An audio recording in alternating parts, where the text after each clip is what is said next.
That's No, where but I you, always say spend the money on your release, cheap on the bow, cheap on accessories, buy just the low end everything, but spend your money on a good quality release.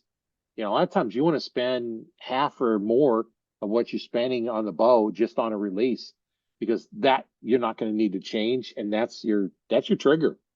And if you don't have a good one, you can't get a consistent release. The rest of the I think stuff you can work with. so.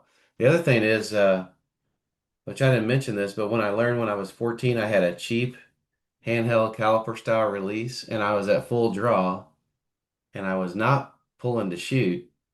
It just, the tension of it on the string, it went off, hit myself in the mouth and chipped a couple teeth. So, other good reason to have a good release, not a cheapie, you know. Now the handhelds I don't recommend for beginners because there's Right. no way to safely draw back. Nice thing about the caliper is you put your finger behind. It's not going to go off until you're ready to put your finger on it and go.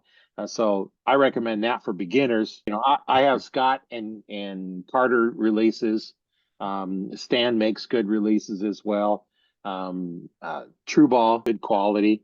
Um, Another you know, another company that's come on the scene the last few years is B3. Kind of have wide ranges, you know, so just if someone's listening and they're looking at brands, you know, those would be four or five we mentioned there that would be really good to start with. So